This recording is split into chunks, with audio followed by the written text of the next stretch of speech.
ओम श्री परमात्मने नमः। अथ तैतरीयोपनिषद ब्रह्मानंदवल्ले शांति पाठ। ओम सहना भवतु सहनौ भुनक्तु सह वीर्यं करवावहै तेजस्विनावधीतमस्तु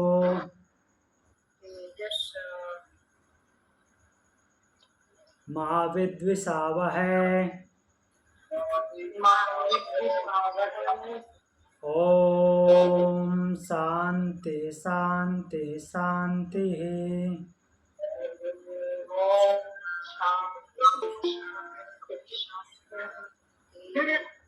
तो चलिए हम मूल पाठ पे चलते हैं। कल हम पढ़ रहे थे सत्यम ज्ञान अनंतम ब्रह्म, और उसके बाद हमने पढ़ा था अन्नमय कोश।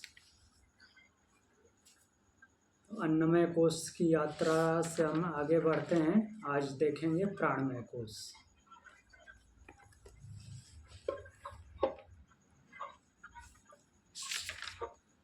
द्वितीय अनुवाक का सेकंड मंत्र है, दूसरा मंत्र।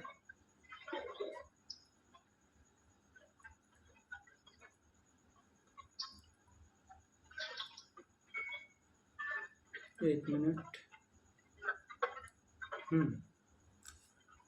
मंत्र ये है, साथ में पढ़ेंगे। म्यूट कर लीजिए। अच्छा, मंत्र पढ़ने के लिए अनम्यूट रखिए। तस्माद्वाये तस्मादन्ना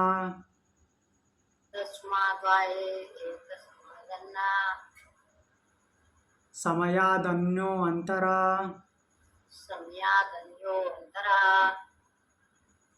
आत्मा प्राणमयः तेनैष पूर्णः स वा एष पुरुषविद एव तस्य पुरुषविदतामन्वयम् पुरुषविदः तस्य प्राण एव शिरः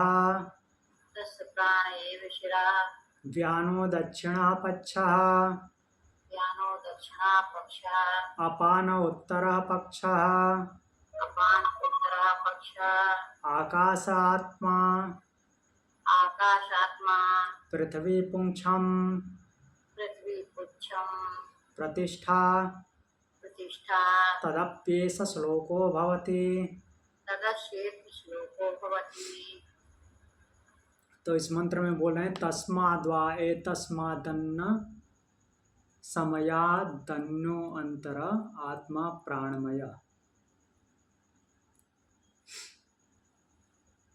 तो बोल रहे हैं कि निश्चय ही तस्मात् एतस्मात्, वह यह या उस इस अन्नमय अन्न रसमयात, जो अन्न रसमय शरीर है। अन्न रसमय शरीर मतलब कि अन्नमय कोश।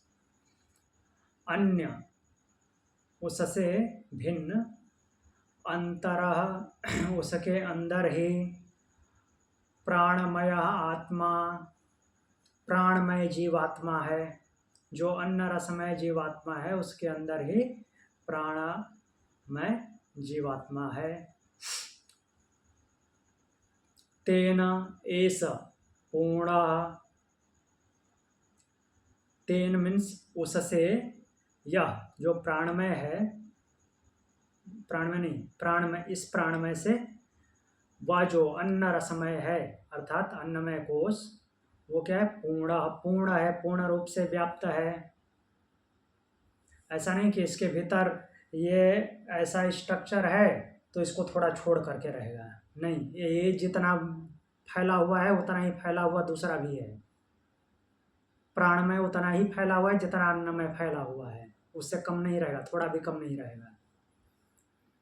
वो जब जो हम वेन डायग्राम की तरह दिखा देते हैं, एक के अंदर एक छोटा छोटा करके या बड़ा बड़ा करके, वैसा होता नहीं, वो हमारा समझने के लिए ऐसा है। वो एक के ऊपर एक ही लाइन बनती है, सभी एक ही साइज में है। तो बोल रहे हैं कि उसके अंतर प्राणमय पुरुष अर्थात प्राणमय जीवात्मा है, उससे यह जो अन्नमय अन्न रसमय है वो पूर्ण रूप से व्याप्त है। सह एष वै पुरुष विधा एव, तो वह जो है अर्थात प्राणमय कोश, प्राणमय जो शरीर है वह ऐसा वै निश्चित ही पुरुष विधा एव मीन्स जीवात्मा के ही आकार का ही है, जो अन्नमय कोश जो उस जीवात्मा का है उसी के आकार का वो भी है।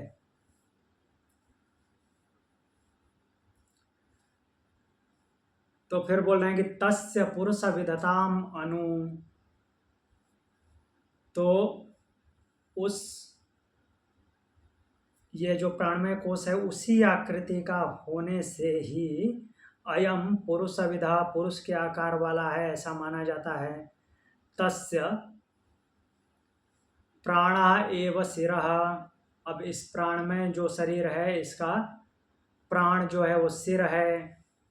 अन्नमय कोश में भी अलग अलग उपमा दिए थे ना, वैसे ही तो जो जैसा है उसको ही उसी कैटेगरी को सेलेक्ट करेंगे उसकी उपमा देने के लिए, मीन्स कंपेयर के लिए।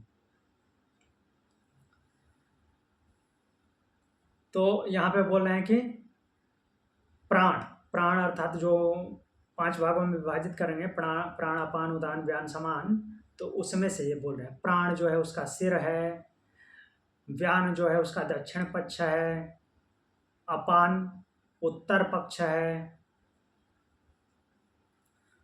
आकाश, आकाश जो है आत्मा अर्थात उसका मेन बॉडी है, सेंटर पार्ट है, एक साइड में सपोर्ट के लिए उसका व्यान है, एक साइड में उदान है। और जो क्या बोल रहे हैं कि आकाश, आकाश जो है वो आत्मा अर्थात शरीर का मध्य भाग है।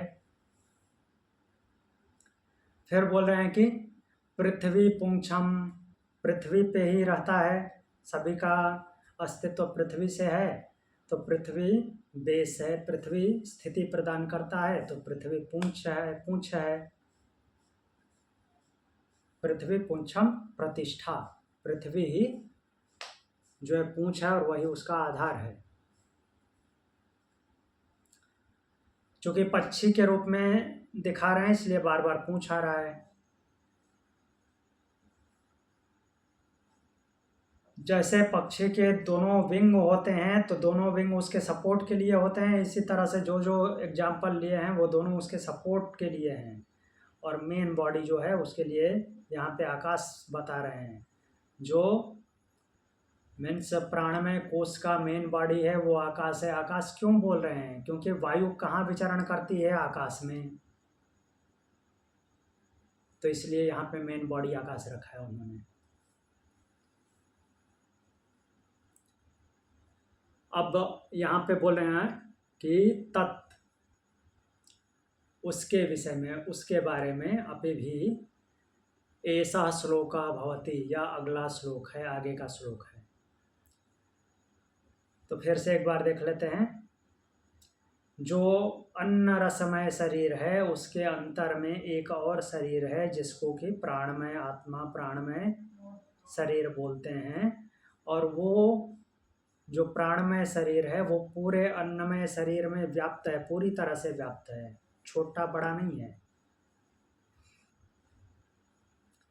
और उसी की आकृति का है, उसी की आकृति का होने के कारण वो पुरुषमय आकृति का बोला जाता है, अर्थात तो उसी जीवात्मा की आकृति का बोला जाता है, जिसमें कि प्राण सिर है, व्यान दाहिना पक्ष है, दाहिना पंख उसका प्राण है, व्यान है, और बायां पंख अपान है, आकाश शरीर है, और जो फिर बोल रहे हैं कि आकाश आकाश आत्मा, आकाश जो है मेन बॉडी है और पृथ्वी जो उसकी स्थिति है, उसकी पूंछ है, बैलेंस देता है, जो स्थिति प्रदान करता है, स्थिरता देता है। और उसके विषय में आगे अगले श्लोक में बताया गया है। तो अगला श्लोक देखते हैं। यहाँ पे द्वितीय अनुवाक पूर्ण होता है। अब हम चलेंगे तृतीय अनुवाक में।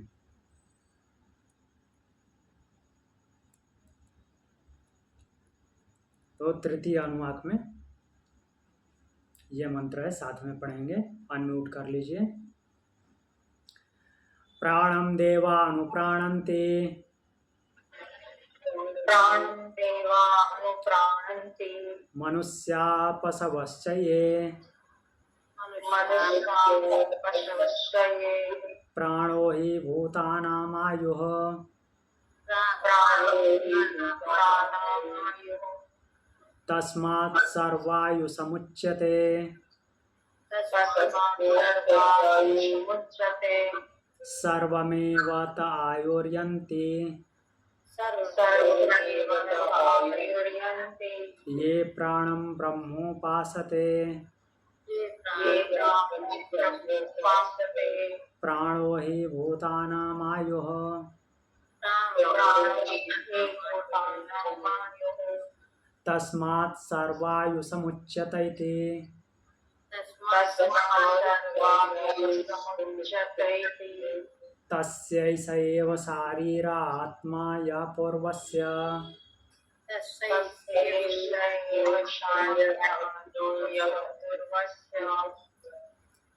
ठीक है। चलिए अब देखते हैं।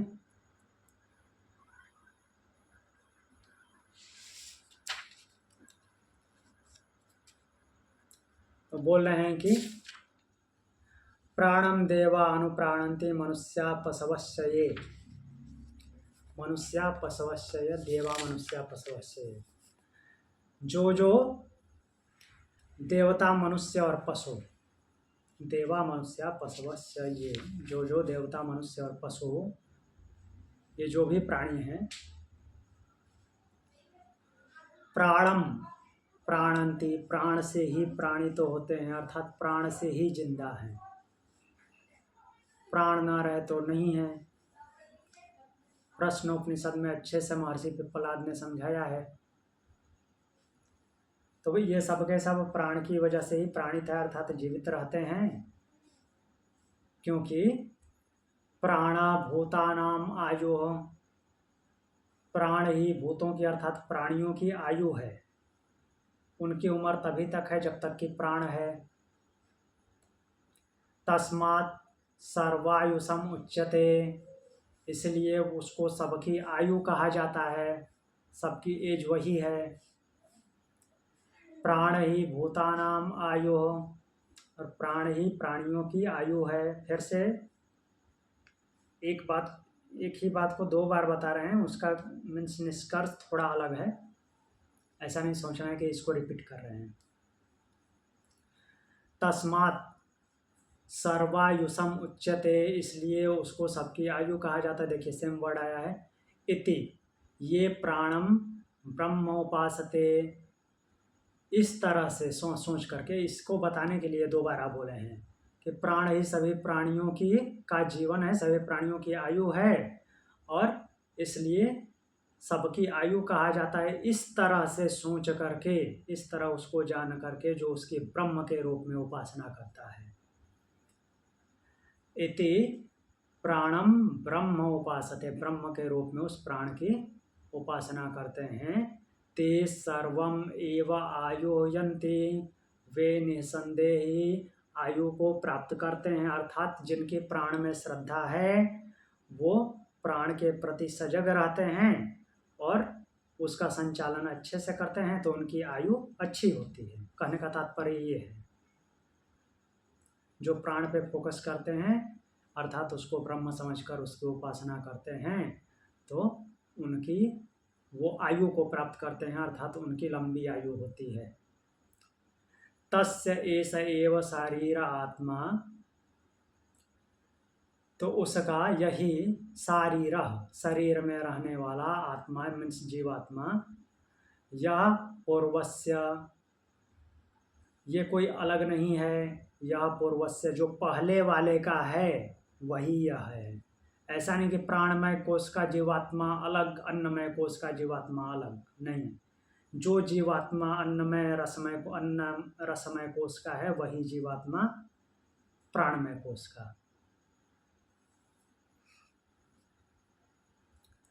तो देखते हैं फिर से, बोल रहे हैं कि जो देवता, मनुष्य और पशु आदि जितने भी प्राणी हैं वो प्राण से ही प्राणित होते हैं, प्राण से ही जीवित रहते हैं, और प्राण सभी जो प्राणियों के भूतों की आयु है, इसलिए वो सबकी आयु कहा जाता है। प्राण सभी प्राणियों की आयु है, इसलिए सबकी आयु कहलाता है। ऐसा जान करके जो उसकी ब्रह्म के रूप में उपासना करते हैं वे सब आयु को प्राप्त करते हैं, अर्थात उनकी आयु अच्छी होती है। उसका जो शरीर, वो जो शरीर में रहने वाला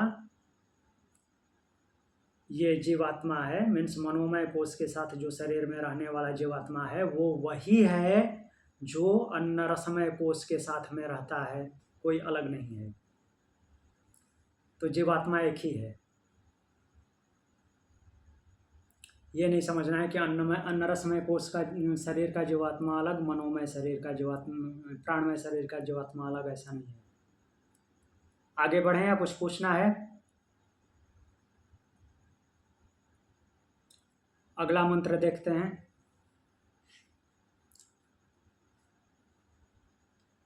चलिए साथ में पढ़ेंगे, अनम्यूट कीजिए।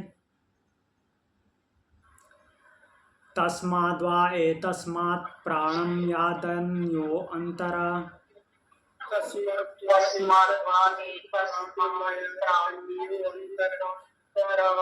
आत्मा मनोमयः तेन स पूर्णः स वा एष पुरुषविद एव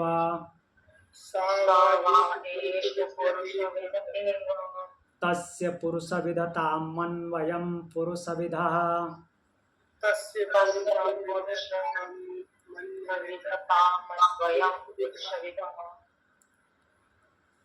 तस्य यजुरेव शिरः ऋक्दक्षिणः पक्षः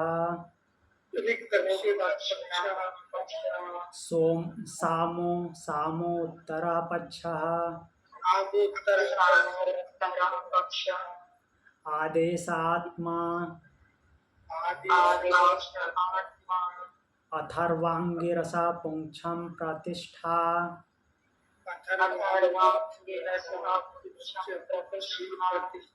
तदप्येष श्लोको भवति। तो पहले इसको देख लेते हैं, उसके बाद श्लोक देखेंगे।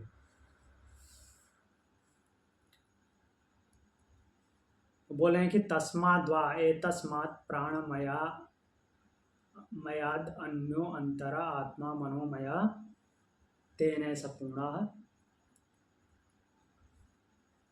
तस्मात् एतस्मात् प्राणमयात् पुरुषा अन्य भिन्न अंतरे, जैसे पीछे वाले के लिए बोले थे सेम वही बात, वैसी की वैसी ही बात बोलेंगे, सबके लिए ऐसे ही आएगा आनंदमय तक, थोड़ा सा इधर उधर शब्दों को बदल करके। वैसे ही तस्मात् एतस्मात्, उस इस प्राणमय जो प्राणमय शरीर था उससे अन्य अर्थात उससे भिन्न, उससे अलग, अंतरे उसके ही अंदर, किसके अंदर? प्राणमय शरीर के अंदर मनोमय आत्मा, मनोमय जीवात्मा है। अब मनोमय जीवात्मा अब कैसा है? तेन एष पूर्णः, ये भी कैसा है? यह मनोमय शरीर से ऐसा या प्राणमय शरीर पूर्ण व्याप्त है। मीन्स जो पीछे वाला शरीर था जिसमें ये है उसमें ये पूर्ण रूप से व्याप्त है, ऐसा नहीं थोड़ा सा छोड़ के अंदर है। अन्न रसमय शरीर में पूर्ण रूप से व्याप्त प्राणमय शरीर है, और प्राणमय शरीर में पूर्ण रूप से व्याप्त मनोमय शरीर है, पूरे के पूरा व्याप्त है। फिर बोल रहे हैं कि स एष मनोमय शरीर वै पुरुष विधा एव। तो यह जो मनोमय शरीर है निश्चित रूप से पुरुष विधा मीन्स उस जीवात्मा का आकार का ही है। जीवात्मा जो एरिया कवर कर रहा है उतना ही एरिया इसका भी है। तस्य पुरुष विधताम अनुगतम अयम पुरुष विधा। तो वो पुरुष मीन्स उस जीवात्मा के आकृति का होने के कारण ही इसको जीवात्मा की आकृति वाला समझा जाता है। उस जीवात्मा के आकार को धारण किए हुए है, अर्थात जितने में अन्नमय कोश है, जितने में प्राणमय कोश है, उतने में यह भी है। अर्थात जीवात्मा जितना में विस्तार पाया हुआ है उतने में यह मनोमय शरीर भी उसी का विस्तार पाया हुआ है। तो इसलिए वो उस जीवात्मा के शरीर वाला ही कहा जाता है, वो उसके ही आकार वाला समझा जाता है। तस्य उसका यजो एव शिरः। देखिए अभी सूक्ष्मता बढ़ी तो हम कहाँ पे आ गए? वेदों पे आ गए। मन क्या करेगा? मनन करेगा। तो मनन किससे किससे करेगा? तो वेद आ गए। यजो एव शिरः, यजुर्वेद शिर है। मनोमय कोश के लिए बोल रहे हैं कि यजुर्वेद उसका सिर है। ऋक् दक्षिणः पक्षः। ऋग्वेद जो है उसका दाहिना पक्ष है, अर्थात दाहिना पंख है। सामः उत्तर पक्षः, सामवेद उसका उत्तर पक्ष है। आदेशः आत्मा, जो आदेश है श्रुतियों का जो कथन है, श्रुतियों का कथन जो है, श्रुतियों के वाक्य जो होते हैं श्रुति वाक्य ही आदेश बोले जाते हैं, क्योंकि वो सार्वकालिक होते हैं, सार्वकालिक सार्वदेशिक होते हैं। वो हर जगह हर समय पे अप्लाई होते हैं। जितनी भी श्रुतियाँ हैं शायद ही कोई ऐसा कहीं मिल जाए कि वो अप्लाई ना हो, नहीं तो जितनी जो हम पढ़ते आए हैं अभी तक ये सब श्रुतियाँ ही, इसमें से कहीं ऐसा कुछ लगा कि अप्लाई नहीं होता अभी? तो इसलिए उनको आदेश बोला जाता है। तो मीन्स ये श्रुति वाक्य जो हैं वही आदेश हैं, और आदेश ही उसका शरीर है। अथर्व अंगिरसः पृच्छम। अथर्वा और अंगिरस ऋषि के द्वारा दिया गया जो ज्ञान है, अर्थात अथर्ववेद, वो क्या है? पूंछ है। और पूंछ क्या है? प्रतिष्ठा है, आधार है, बेस है।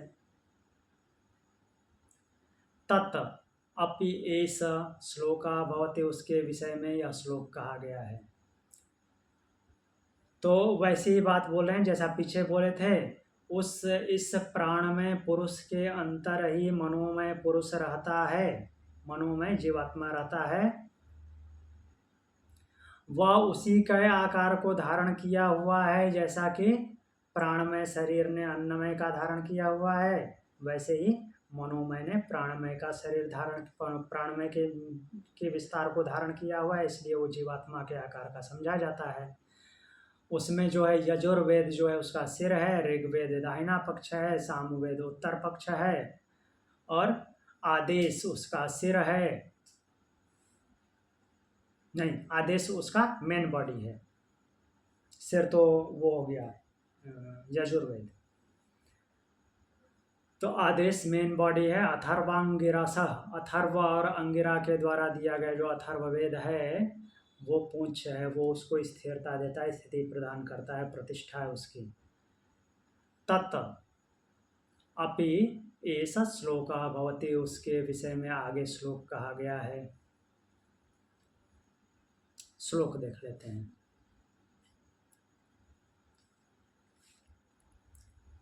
तो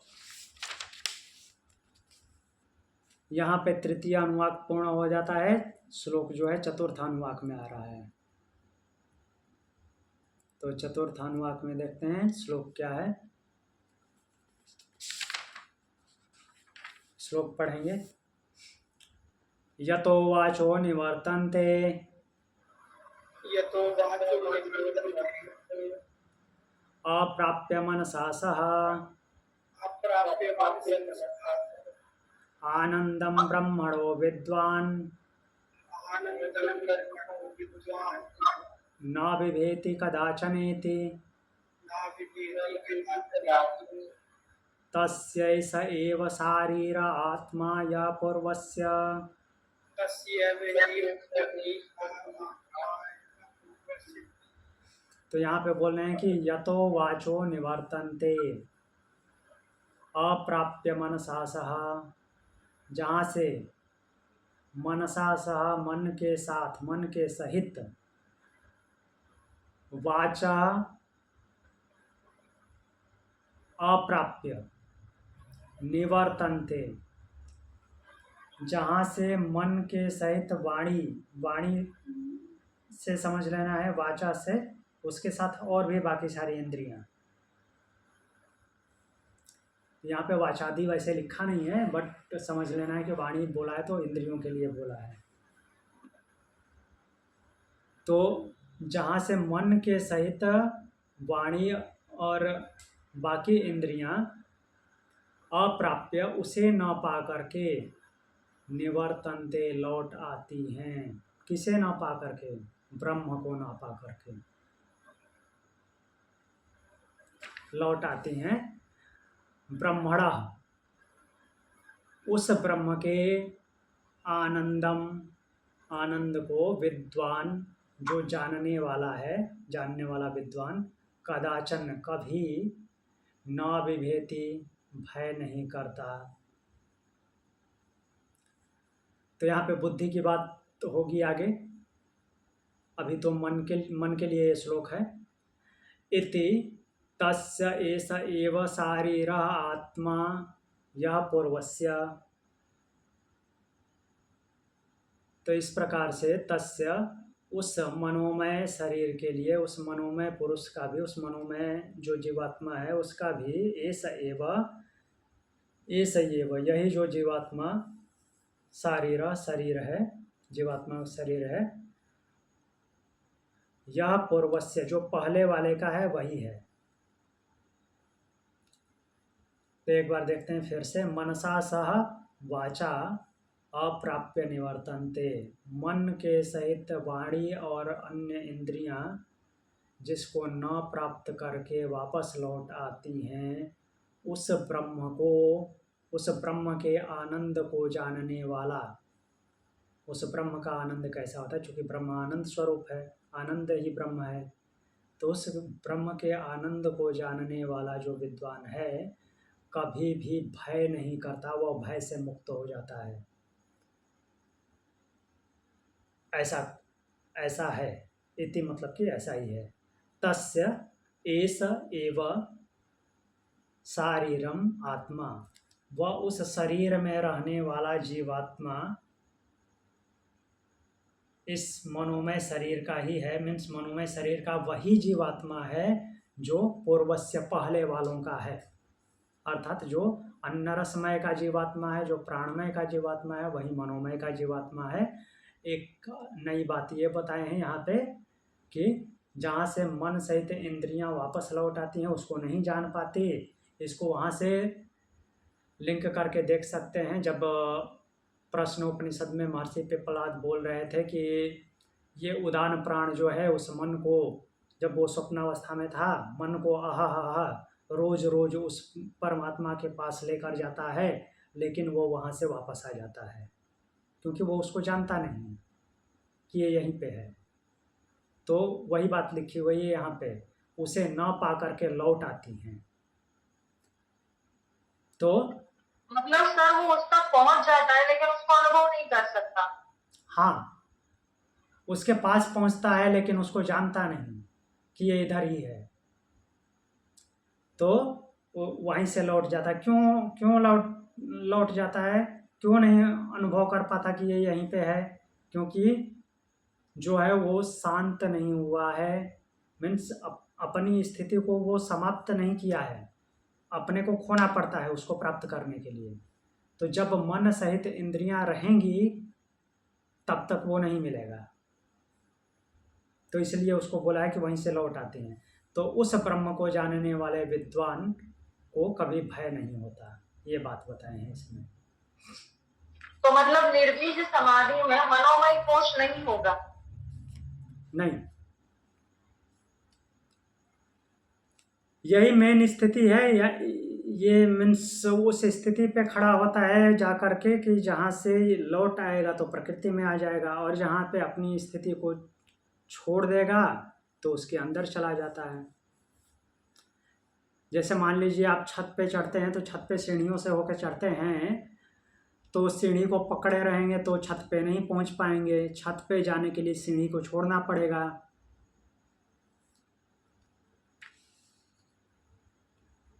तो मन और इंद्रियों को वहीं पे छोड़ना पड़ता है, और मन और इंद्रियां वहीं से मीन्स उनके साथ वापस लौट आते हैं तो नहीं पहुंचते। आगे का श्लोक देखते हैं। तस्माद्वा तस्माद्वा एतस्मान् मनोमयाद् एतस्मान् मनोमयादन्यो अन्यो अंतरा अन्योऽन्तरा आत्मा आत्मा विज्ञानमयस्तेन स पूर्णः विज्ञानमयः स वा एष सा वा एष पुरुषविद एव पुरुषविद एव तस्य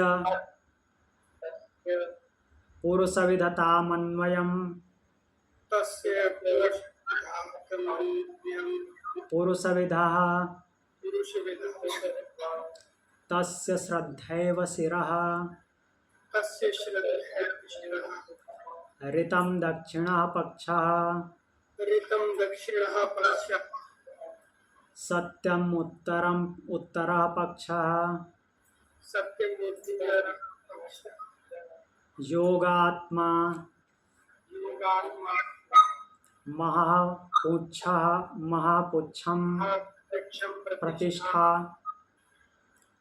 तदप्येष श्लोको भवति। तदप्येष श्लोको भवति।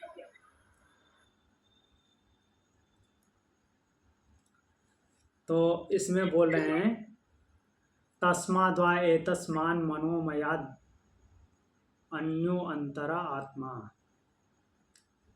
तो बोल रहे हैं कि निश्चित रूप से ही तस्मात्, वो पहले बताए हुए एतस्मात् मनोमयात्, इस मनोमय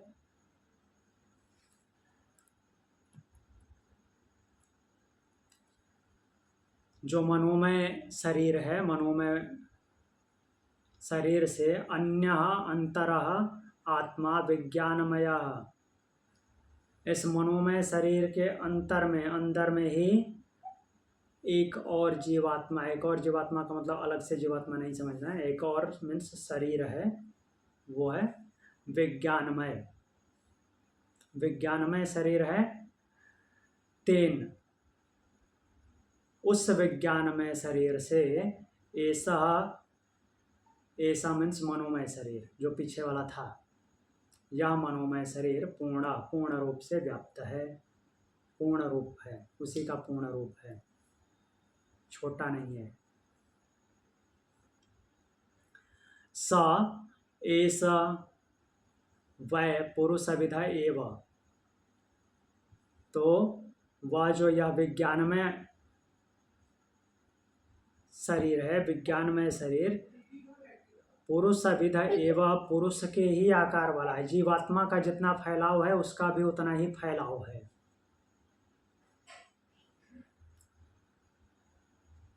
तो अब आगे देखते हैं, आगे और क्या बोलते हैं। तस्य पुरुष विधताम अनु अयम पुरुष विधा।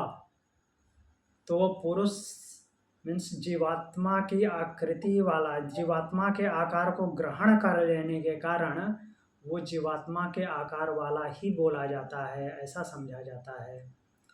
तस्य श्रद्धा एव सिरः, उस विज्ञानमय शरीर का श्रद्धा सिर है।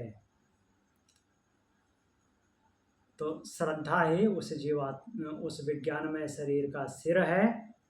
रितम जो एब्सोल्यूट ट्रुथ है, परमानेंट जो सत्य है,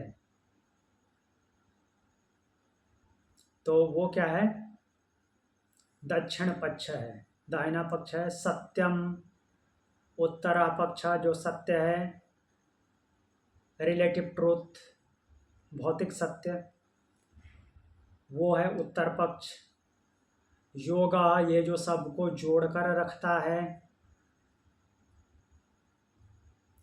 तो मीन्स कम ये बैलेंस बना के जो रखता है योग, तो वो उसका मुख्य भाग है, मुख्य शरीर है, आत्मा।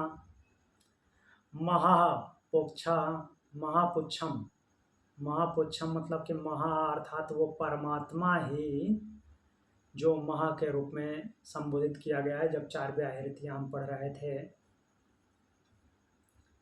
तो वह परमात्मा का जो स्वरूप है, जो जीवात्मा के रूप में हमारे अंदर है, वही उसकी प्रतिष्ठा है, वही उसकी प्रतिष्ठा है। क्योंकि अब वो प्योरीफाई हो रहा है, लिप्त अवस्था से मुक्त अवस्था में आ रहा है, इसलिए वो महा बोल दिया है। अर्थात वो जो जीवात्मा है वो ब्रह्म का ही स्वरूप है, तो वो उसकी प्रतिष्ठा है। तत् अपि ऐसा श्लोका भवति, उसके विषय में यह आगे श्लोक है। शुरू की बातें हैं वो पीछे वालों की तरह है। जैसे अन्नमय कोश के भीतर प्राणमय शरीर के भीतर मनोमय शरीर के भीतर, वैसे ही ये विज्ञानमय शरीर है। लेकिन आकार थोड़ा सा भी कम नहीं है, वो सारे के सारे उस पुरुष का ही आकार धारण किए हुए हैं। तो पुरुष के आकार का होने के कारण पुरुष के आकार वाला जाना जाता है, अर्थात जीवात्मा के आकार वाला जाना जाता है। रितम श्रद्धा जो है उसका सिर है, रित दक्षिण पक्ष है, सत्य उत्तर पक्ष है, योग उसका मुख्य शरीर है, महा अर्थात परमात्मा उसकी स्थिति है, आधार है। उसके लिए अगला श्लोक बोला गया है। अगला श्लोक देखते हैं। यहाँ पे चतुर्थ अनुवाक पूर्ण होता है, पंचम अनुवाक में श्लोक है, पढ़ते हैं। विज्ञानम यज्ञम तनुते, ज्ञानम यज्ञम तनुते, कर्माणि तनुते पिच, कर्माणि तनुते,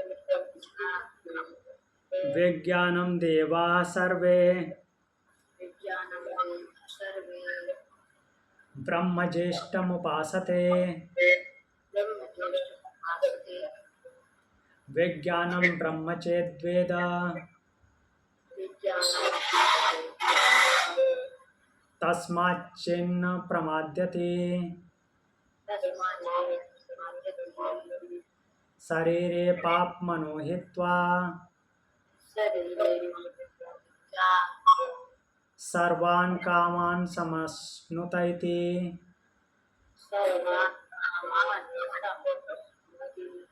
तस्यैष एव शारीरात्माया पूर्वस्य।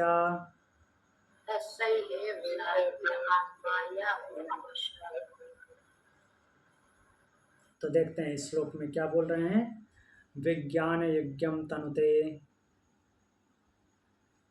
विज्ञानम विज्ञान ही विशिष्ट ज्ञान जो है, विशेष ज्ञान हो जाता है जब, तो यह विज्ञान ही यज्ञम तनुते, यज्ञों का विस्तार करता है। च कर्माणि अपि तनुते, और कर्मों का भी विस्तार करता है। चूँकि यज्ञ कर्मों से ही होते हैं, तो कर्मों का विस्तार होगा।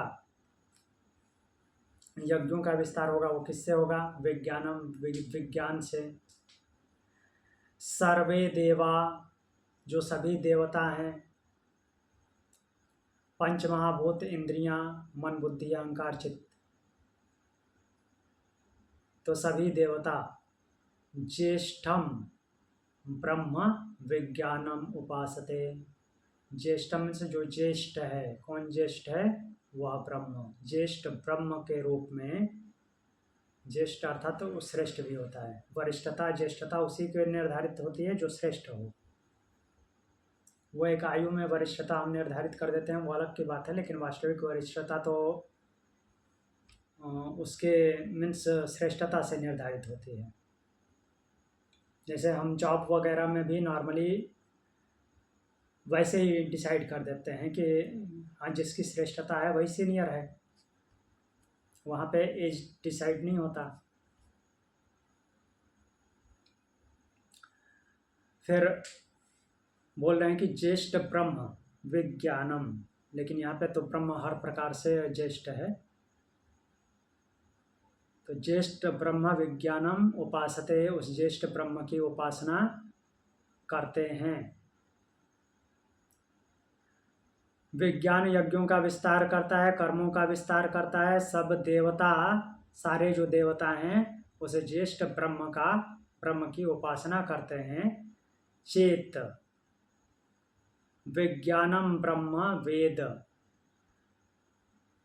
तो चेत आया है साधक के लिए। यदि कोई भी साधक विज्ञान को, विशिष्ट ज्ञान को, अर्थात ये विज्ञान में शरीर की जो बात हो रही है, जब विशिष्ट अवस्था में पहुंच गया है बुद्धि, तो ब्रह्म रूप से जानता है उसको। मीन्स विज्ञान में शरीर को ब्रह्म रूप में जानता है। पहले प्राण के लिए भी ये शब्द यूज किए थे, प्राण को ब्रह्म रूप में जानता है, वैसे ही इसके लिए भी कर रहे हैं। तो विज्ञान को ब्रह्म रूप में जान करके विज्ञानम उपासते, विज्ञान की उपासना करते हैं ब्रह्म के भाव से भावित होकर के। यहाँ पे ध्यान रखने वाली बात यह है कि उसको ब्रह्म के रूप में मान करके उपासना करना है, विज्ञान की या प्राण की उपासना नहीं हो रही है। उसको माध्यम बनाया जा रहा है, उसको माध्यम बना करके उसको ही ब्रह्म मानते हुए ब्रह्म की उपासना हो रही है। क्योंकि जो एब्सोल्यूट पावर है वो किसकी है? वो ब्रह्म की है, इसलिए उसको ब्रह्म के रूप में स्वीकार करना है। चेत विज्ञानम ब्रह्म वेद, जो इस विज्ञान को ब्रह्म रूप से जानता है। चेत तस्मात् न प्रमाद्यति, तो वो क्या करेगा? तस्मात्, उससे न प्रमाद्यति, प्रमाद नहीं करता। पापमनः शरीरे हित्वा सर्वान् कामान् समश्नुते, तो वो क्या करता है कि पापमनः, सारे पापों को, शरीरे हित्वा, शरीर में ही छोड़ करके, सारे पापों को शरीर में ही छोड़ करके। यहाँ पे पाप बोलने का क्या मतलब है? बुरे कर्म नहीं, यहाँ पे पाप से लेना देना ये प्रकृति की विकृति, अर्थात जिससे ये पिंड बना हुआ है उसके लिए पापना शब्द यूज हुआ है। तो इस शरीर के सब कुछ को शरीर में ही छोड़ करके सर्वान कामान, समस्त कामनाओं को, समश्नुते, अनुभव करता है, सारी कामनाओं को अनुभव करता है। कैसे अनुभव करता है? जब छोड़ दिया तो अनुभव कैसे करेगा? नहीं छोड़ा होता तो उसमें लिप्त हो जाता है। छोड़ देना मतलब कि बिना लिप्त हुए अनुभव करता है, सब कुछ करता है लेकिन लिप्त नहीं होता। इति, इस प्रकार यह श्लोक है। तस्य एष एव शारीरा आत्मा यह पूर्वस्य, तो इस शरीर के लिए जो जीवात्मा है और यह वही है जो पहले वालों के लिए है।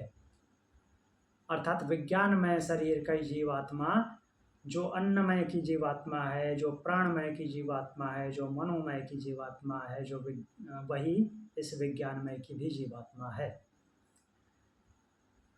तो इस मंत्र में यही बोले हैं कि विज्ञान ही यज्ञों का विस्तार करता है, कर्मों का विस्तार करता है। सभी देवता उस ज्येष्ठ मीन्स सभी जो देवता हैं वो ज्येष्ठ ब्रह्म के रूप में इस विज्ञान की ही उपासना करते हैं। तो जो इस विज्ञान को ब्रह्म के रूप में जानता है उससे वह प्रमाद नहीं करता, अर्थात विचलित न होते हुए पापमानम अर्थात जो कुछ भी इस शरीर का है अर्थात प्रकृति के द्वारा जो कुछ दिया हुआ है प्रकृति में ही छोड़ देता है, अर्थात शरीर में ही छोड़ देता है। शरीर में से छोड़ के कहीं बाहर नहीं बैठता, उसके साथ ही रहता है, उससे मुक्तावस्था में रहता है।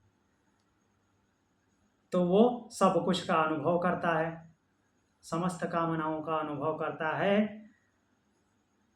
इति तस्य एष एव शारीर आत्मा यह पूर्वस्य, जो पहले वालों की जीवात्मा है वही इस शरीर की भी जीवात्मा है, ऐसा बोला गया है।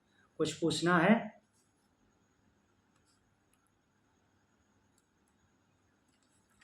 नहीं पूछना है तो आगे बढ़ते हैं फिर।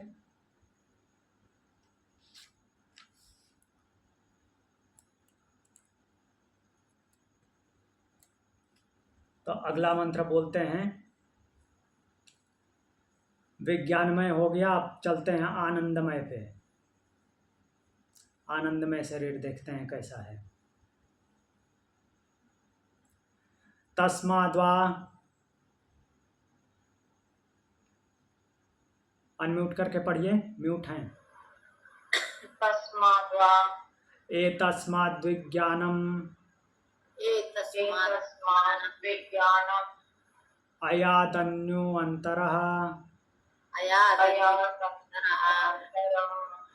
आत्मा आनंदमयः आत्मा आनन्दमयः तेनैष पूर्णः तेन पूर्णः स वा एष पुरुषविद एव सा वा एष पुरुषविदेव तस्य पुरुषविदतामन्वयं पुरुषविदः तस्य पुरुषविदतां पुरुषविदः तस्य प्रियमेव शिरः तस्य प्रियमेव शिरः मोदो दक्षिणपक्षः मोदो दक्षिणपक्षः प्रमोदा उत्तरपक्षः प्रमोदोत्तरपक्षः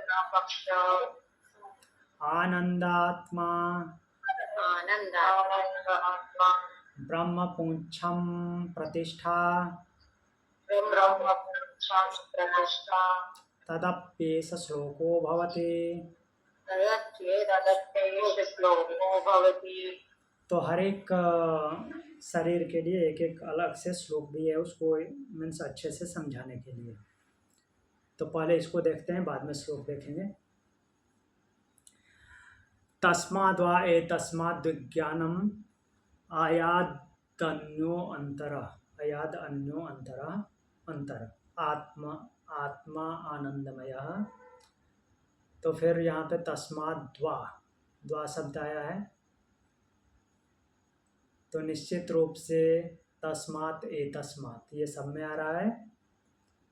तो जो पहला है, पहले वाला है एतस्मात्, उससे इस विज्ञानमय जीवात्मा से अन्य अंतर, विज्ञानमय शरीर से अन्य अर्थात दूसरा, अंतर उसके ही अंदर, आनंदमय आत्मा अर्थात आनंदमय जीवात्मा, यहाँ पे उसको शरीर बोल लेते हैं, अर्थ वैसे जीवात्मा ही निकलेगा। तो वो आनंदमय शरीर तेन ऐसा पूर्णः, उससे पूर्णतया व्याप्त है, कम नहीं है। जितना जीवात्मा का दायरा है, जितना जीवात्मा का एरिया है, उसमें पूर्ण रूप से यह भी व्याप्त है। स एष वै पुरुषविद, तो यह जो आनंदमय शरीर है वह पुरुषविद एव, पुरुष के आकार वाला ही है, अर्थात जीवात्मा के आकार वाला ही है। तस्य पुरुष विधताम अनु ही अयम पुरुष विधा, तो यह उस जीवात्मा के आकार का होने के कारण ही जीवात्मा के आकार वाला जाना जाता है। ये सभी में आई है बात। फिर बोल रहे हैं कि तस्य प्रिय शिरम, यहाँ पे सीधे सीधे भावों पे आ गए हैं। प्रिय शिरम मीन्स प्रिय, प्रिय लगने वाली जो भावना है, अर्थात प्रिय का भाव, वो क्या है, इसका सिर है। तो ये एक प्रकार से अनुभूति है। कोई प्रिय लगता है, वह अनुभूति है ना, उसको दिखा तो सकते नहीं है। तो वो प्रिय वाली भावना जो है वो सिर है। फिर मोद, प्रमोद, ये भी भाव ही हैं, प्रकट किए जाते हैं। तो मोद अर्थात मिलजुल के रहना, ये दक्षिण पक्ष है। प्रमोद और उसी तरह की बातें करना, मीन्स मुदित होकर के, मिल करके, एकदम से एक भाव वाला होकर के, वो उत्तर पक्ष है। आनंदात्मा, जो आनंद है, आनंद अब कौन है, यहाँ पे भी ब्रह्म है। विज्ञानमय कोश में भी वही ब्रह्म आया था महा बोल के। तो यहाँ पे आनंद नाम से आया है। आनंद आत्मा, आनंद ही उसका मध्य भाग है। और फिर एक बार आनंद बोल रहे हैं, आनंद मध्य भाग है, और वो क्या है, ब्रह्म पुच्छम प्रतिष्ठा, और वही ब्रह्म आनंद नाम से आया है, वो मध्य भाग हो गया। वही ब्रह्म जो है उसका पूंछ है, और पूंछ जो है क्या होता है, प्रतिष्ठा, आधार होता है। तत् अपि एष श्लोका भवति, तो उसके लिए यह श्लोक है, आगे वाला श्लोक है। श्लोक देख लेते हैं।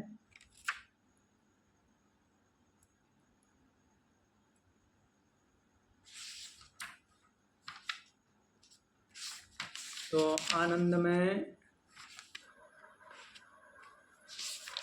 एक मिनट, आनंदमय का श्लोक छठे अनुवाक में है, पांचवा अनुवाक यहीं पे पूर्ण हो जाता है।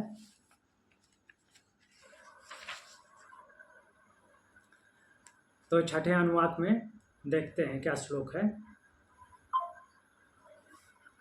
असन्नेव सा भवति, असन्नेव सा भवति, असद् ब्रह्मोति वेद चेत्, ब्रह्मेति, असद् ब्रह्मेति वेद चेत्, असत् ब्रह्मेति वेद चेत्, अस्ति ब्रह्मेति चेद्वेद, अस्ति ब्रह्मेति चेद्वेद, सन्तमेनं ततो विदुरीति। सन्तमेनं ततो विद्वति। तो बोल रहे हैं यहाँ पे असन्नेव स भवति, असद् ब्रह्मेति वेद चेत्, चेत् यदि ब्रह्म असत इति वेद, यदि कोई ब्रह्म को असत ऐसा वेद मीन्स जानता है, ब्रह्म जो है नहीं है, ब्रह्म की कोई सत्ता नहीं है, अर्थात ब्रह्म है ही नहीं। असत मतलब कि जो अस्तित्व में नहीं है वो असत है, और जो परमानेंट अस्तित्व में है वो सत्य है, ऐसा शब्द है। सत्य का मतलब परमानेंट होना, असत का मतलब कि न होना, उस रूप में होना ही नहीं। और जो भौतिक सत्य असत्य होता है उसके लिए सत्य शब्द आता है, अनृतम शब्द आता है। अनृतम मतलब झूठ और सत्य मतलब सत्य। यहाँ पे असत शब्द आया है। तो जो कोई ब्रह्म को असत इस तरह से जानता है कि ब्रह्म है ही नहीं, ब्रह्म नहीं है, तो फिर क्या बोल रहे हैं, असन्नेव स भवति असत ब्रह्मेति वेद चेत। जो ब्रह्म को असत मानता है अर्थात ब्रह्म नहीं है ऐसा मानता है, मीन्स नास्तिक, तो असन्नेव स भवति, वह असत ही हो जाता है। ऐसा क्यों बोल रहे हैं? कहने का तात्पर्य ये है कि जो ब्रह्म को नहीं मानता है, ब्रह्म वो जो यह जानता है कि ब्रह्म नहीं है, उसको अपने अस्तित्व को भी नकारना पड़ेगा। अगर ब्रह्म नहीं है तो वह भी नहीं है। कैसे? जैसे हम बोलते हैं कि मैंने ये किया, मैंने वो किया, मैं यहाँ गया था, मैं वहाँ गया था, वो मैं कौन है? ये शरीर है, ये अन्नमय अन्न रसमय कोश है, अन्न रसमय शरीर में है, या प्राणमय शरीर में है, या मनोमय शरीर में है, विज्ञानमय शरीर में है, या आनंदमय शरीर में है? कौन है वो मैं? इनमें से कोई नहीं है। जो इनसे परे है वो मैं है। अगर इनमें से कोई है इन पांचों में से, तो फिर प्रमाणित कर दीजिए कि हाँ ये मैं है। तो इनमें से तो कोई मैं है नहीं जिसको आप मैं बोलते हो, वो इनसे परे है। तो उसी तरह से वो ब्रह्म है। अगर ब्रह्म की सत्ता को नकारते हो, इस तरह से जानते हो कि ब्रह्म नहीं है, तो फिर आप अपनी सत्ता को नकारते हो। आप भी नहीं हो, लेकिन आप तो सीधे सीधे दिखाई दे रहे हो इन पंच शरीरों के साथ। तो वो जो जिसको आप मैं बोल रहे हो, उस सत्ता को भी नकारना पड़ेगा, और ये हो नहीं सकता क्योंकि आप तो सामने ही हो। तो जैसे आप हो वैसे ही वो ब्रह्म है। कहने का तात्पर्य ये है इस ये जो श्लोक है इसका। अस्ति ब्रह्मेति चेद्द्वे, तो बोल रहे हैं कि चेद यदि ब्रह्म अस्ति, ब्रह्म है, इति ऐसा है कि ब्रह्म है, वेद जो कोई ऐसा जानता है कि ब्रह्म है, एक तो वो है कि जो ये जानता है कि ब्रह्म नहीं है। ब्रह्म नहीं है तो स असत एव भवति, तो वो भी नहीं है। ऐसा ही होगा।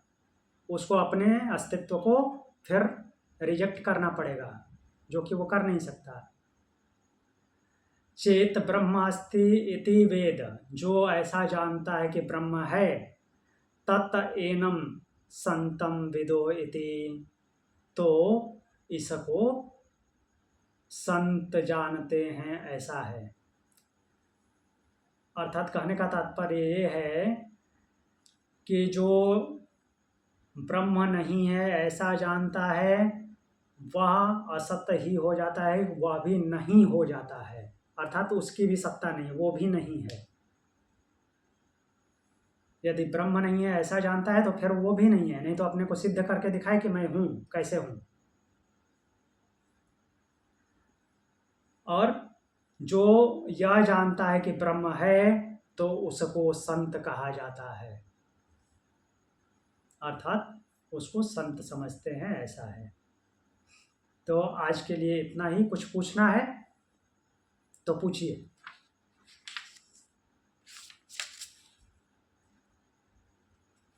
नहीं पूछना है? ठीक है, तो आज के लिए आज की कक्षा में पूर्ण करते हैं। हाँ पूछिए। ये जो आनंदमय कोश की बात की है, इसमें ये हमने प्रिय भाव की बात की है। लेकिन आनंदमय कोश में तो अधिकतर न्यूट्रल होता है ना, वहाँ प्रिय अप्रिय ऐसे भाव नहीं होते ना। हाँ, प्रिय अप्रिय भाव नहीं होते, ऐसा कुछ है नहीं। होते सब हैं, उसमें लिप्तता नहीं होती।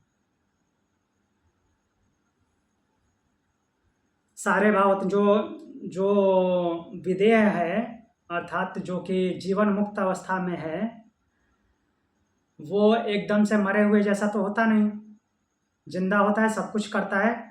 जो उसके संबंधी होते हैं उनको आपको दिखेगा कि हाँ वो प्यार कर रहा है, प्रेम से बात कर रहा है, मोद प्रमोद सब कर रहा है, लेकिन उनसे वो निर्लिप्त रहेगा। वो फिर ऐसा दिखावटीपन भी नहीं है कि वो बनावटी दिखावा किया और उसके बाद फिर रूढ़ हो गया उनके जाते ही, नहीं। वो एकदम से मुक्त अवस्था में रहेगा। वो मिले वैसी बात की है जैसा कि आपको सांसारिक लोगों का लगता है, बल्कि बनावटी लोग दूसरे होते हैं। वो एकदम प्योर भाव से भावित होकर के वैसा व्यवहार करेगा, लेकिन उनके जाने के बाद थोड़ा भी शोक भी नहीं करेगा। तो वो सब कुछ होता है। आनंद भाव का मतलब कि मुक्त अवस्था, सब कुछ करते हुए भी सबसे निर्लिप्त। तो मतलब वो सिर्फ प्रेजेंट मोमेंट में होता है और पास्ट और फ्यूचर को कनेक्ट नहीं करता हाँ जाता। जी। अच्छा, और कुछ? ठीक है, प्रणाम। ओम शांति।